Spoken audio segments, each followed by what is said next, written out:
like a good motto to me. I love it.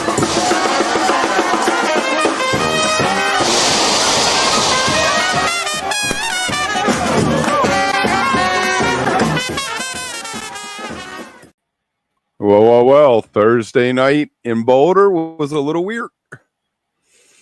Maybe that's why too, because it's Thursday night and everything feels off because it's not a Friday, Saturday, Sunday run. It's like a Thursday, Friday, Saturday run. So it's just kind of like, and also they've had days off. I think they like the rhythm of a Tuesday, Wednesday, a Friday, Saturday, Sunday. But the thing was, as we talked about before, it meant everything was back on the table, including songs from Austin that are in the rotation now for the second half. I don't even know if you can call it the second half of tour, since it's only been 6 shows leading into this, which is what's the 7th show. So, but yeah. And I bothered to do that video today. 8 songs that haven't been played in 4.0, 8 covers. And what do they do? Rocky Top to make me a liar. 12 hours into the video being up. Now you can update it and make a new one for tomorrow. That's the top 7, or just replace it with something else and do it. All right. Wolfman's open. Interesting. Not a normal thing you get. Usually Wolfman's comes a little later in the set there. I thought, it was a good stretch out. Yeah. Breathing in that mountain air, and it opened well. I mean, because you're used to it being that longer jam somewhere in the first set, but it worked well opening, and it did get out there a little bit and was a nice opening salvo to get it started, I thought. Very nice. But we got the repeat, but a repeat right out of the gate, right? So you kind of like squashed all that. You're like, okay. So just like what we knew. So yeah. Probably the best tube in a long time. They really leaned into it.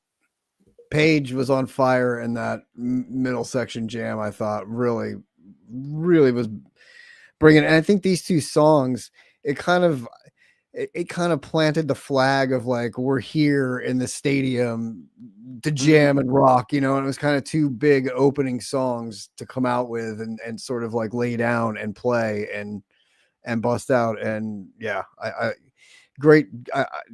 Like you said, like we haven't had a bona fide like jammy tube, and that was a really nice, fun second song to get into. And then a Roses after it, which was a nice little bust out. 136 shows, right? Yeah, 136 shows, I think was what it was. So nice, really nice. Continuing the theme of kind of bust outs. I mean, there were more in this show as well, but it's fun to see. It's nice to see them kind of reaching into some of these other songs. Definitely solid. And then we got another solid jam. Even though it was 9 minutes, it still was ripping, and it felt bigger than it was. I thought, it felt like it. I think because of the space they were in tonight. I don't understand what you mean, John. What happened? First set today, all songs from the last decade. They were partying like a 1999 tour. They were partying like a 1999 tour.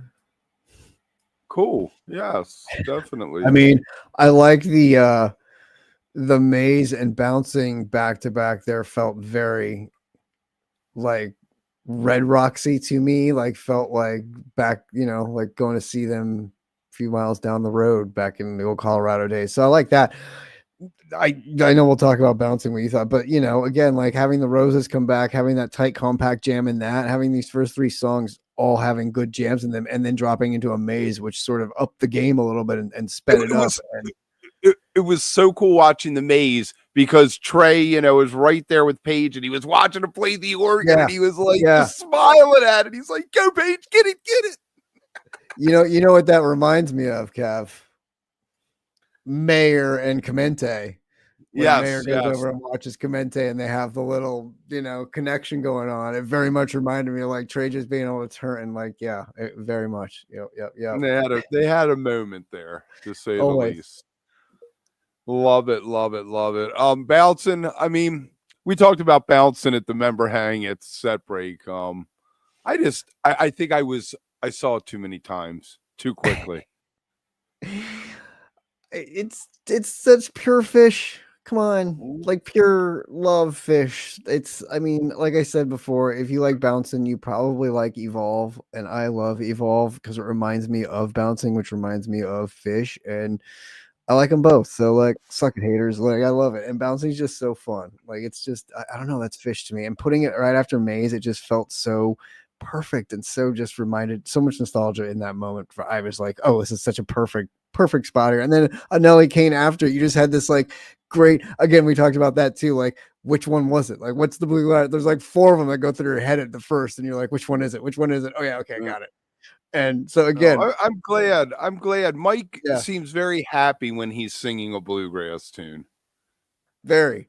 And they're so short and fun. They're like the perfect 3-minute drop it in, just like we'll talk about with Rocky Top at the end. Like the perfect, like, I mean, Trey played right the time tonight. Very, again, we'll mention very Dead and Co, like knew right where to get to with that stash to leave enough time to hit that Rocky Top and drop it in there at the end. So same thing with this Nellie Kane. I thought this Bouncin' and Nellie Kane was a nice 7 minutes of like the cool down, and then sort of the fun rev back up to get into that Kill Devil Falls.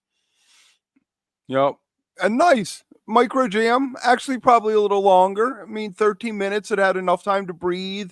I don't think it broke any new ground, but a solid entry there for being mid toward the end of the set there. Yeah, sort of that starting to be the anchor of the first set and getting into that, especially because with the next 2 songs, I mean, Sand was sort of a surprise because they just did that in Austin. So that was a little bit of and you mentioned it too earlier, and I think you're spot on with this, that they probably felt like they should have played it earlier because it should be played twice by now. This is the appropriate time for it to have its second run, but it should have been first played somewhere in those first 3 shows, which then would have made sense for it to come back here. So getting it the first night of Austin, right? And so then getting it so quickly here, usually the second time you get some of these songs in a tour is when it starts getting explored a little bit more and you get a little bit more into it. And this one, we kind of got cut short on at 9 minutes as it was, and it didn't get out appropriately like you would hope it would, being the second time they played it. So it was a little bit weird, that whole playing it there coming out of the Kill Devil Falls, which had a nice little jam in it going for 13 minutes and compact, but like you said, like it's not like some of the other ones we've heard lately that really have explored some areas. So it was kind of a weird back to back there, and then the drop into Fluff, which, I mean,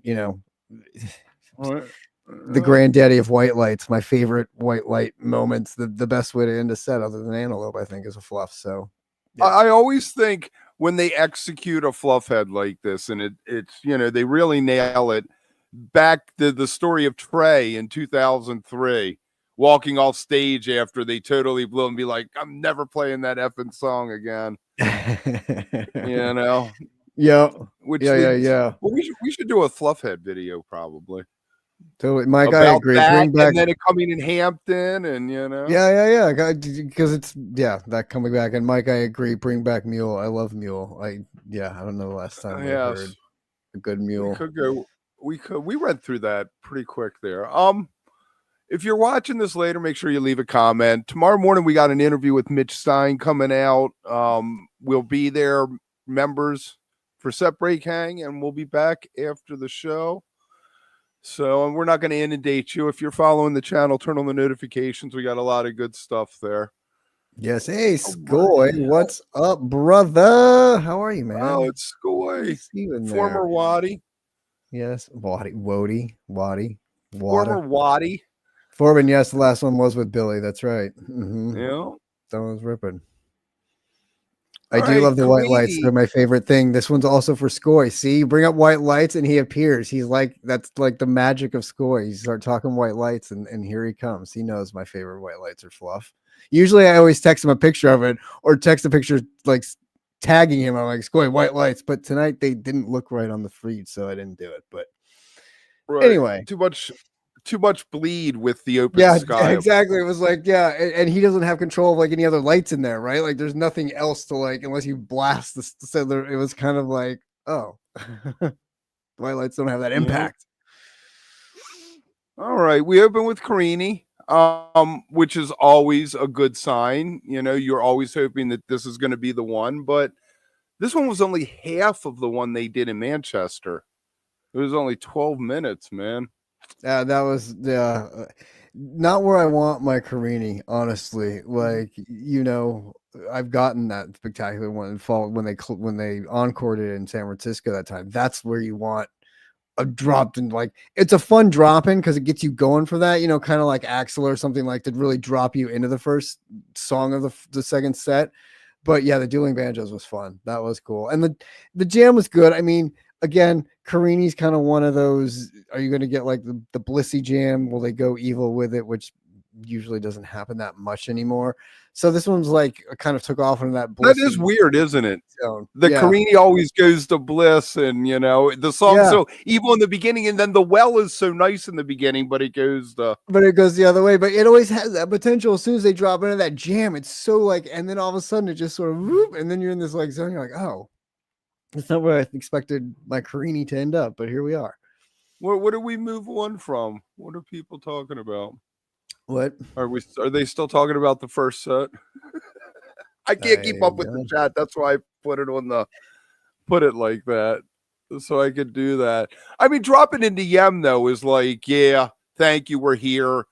I was like, this set is just going to go completely off the rails. Good for them, because you knew you're getting the second Yem jam, that they aren't just going to end it with the vocal, because that's only happens when it's an encore or the end of a set.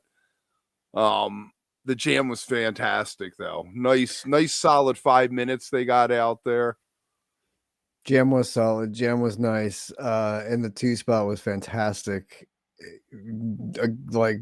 Not unexpected out of that Carini. And my only complaint is the vocal jam was a little long.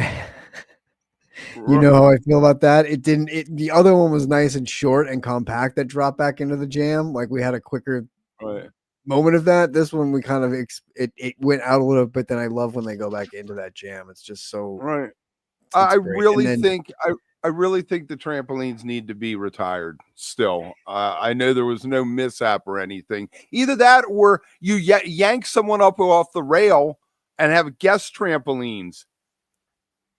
Have like just pull random people out of the audience and be like, yeah, jump on a trampoline. But see, tonight they warmed up by doing fluff and doing jumps and fluff. So Trey wasn't as, it wasn't cold getting on the Yem tramps after the set break. He had already jumped a little bit. So that's right. Why I think it helped. That's why they did that early. I'm pretty sure that Mike practices.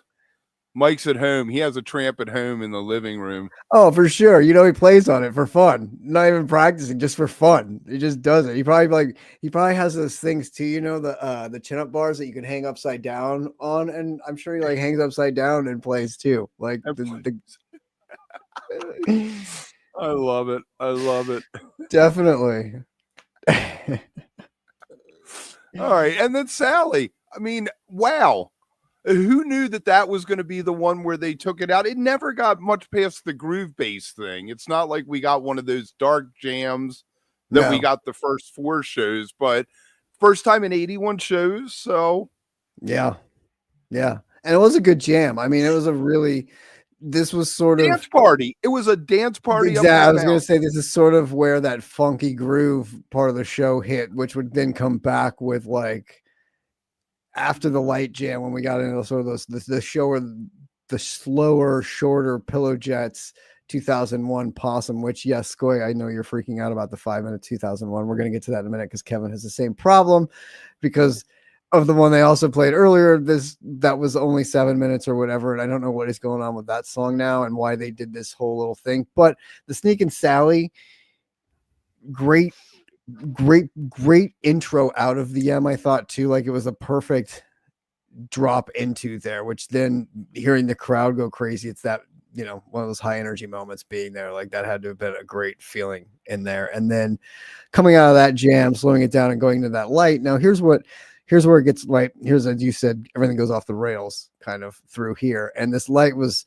so unexpected in that it was only 7 minutes. I thought as soon as it started, I was like, okay, this is going to be a 15-minute jam. Big jam. This is going to be another big jam, right? Right. A follow-up to Sneak and maybe drop back into a Sneak or have a little bit of a tease of Sneak is something in there with it. But 7 minutes, and then all of a sudden it was, I don't know. It was weird. These I three wonder songs. I wonder how much after Sally, Trey looked at the clock and knew he had X amount of time, that they had a hard 11:30 that they had to stop at. And he's doing light and he's like, oh, I wanted to make sure I wanted to do What's the Use. So it got ripcorded for What's the Use, which isn't necessarily a bad thing. I love that song. It's composition. It's not a song, it's a composition because it has no words.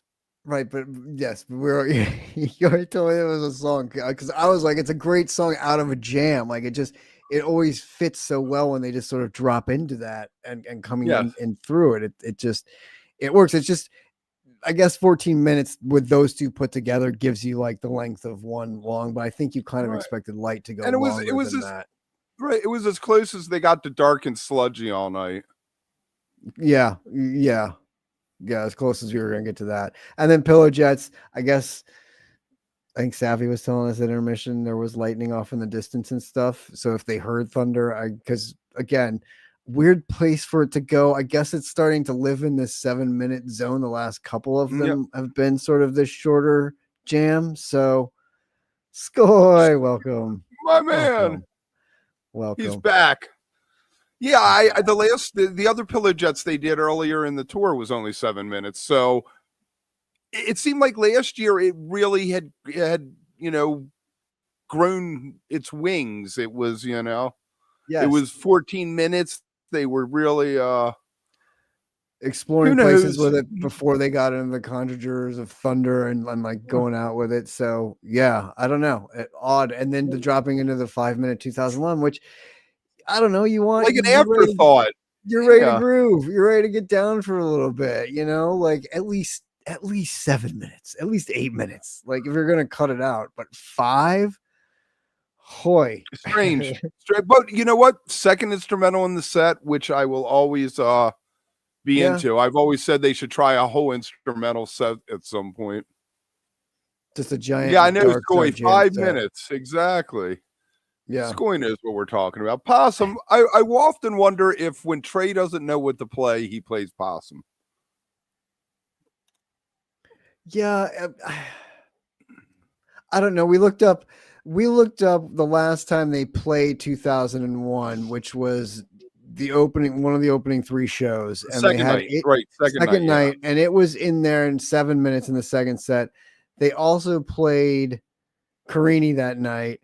And then they also closed that set with a Possum. So I feel like there's just times when certain songs go together in the sets. And I feel like not just maybe not knowing what to play, but knowing what's comfortable after something or an easy drop into. And it's just sort of like in there for him. He's like, oh, Possum will close this set. It's like, and it makes sense there. You want that, the stadium show, the rocker, like bring it home type thing. Yeah.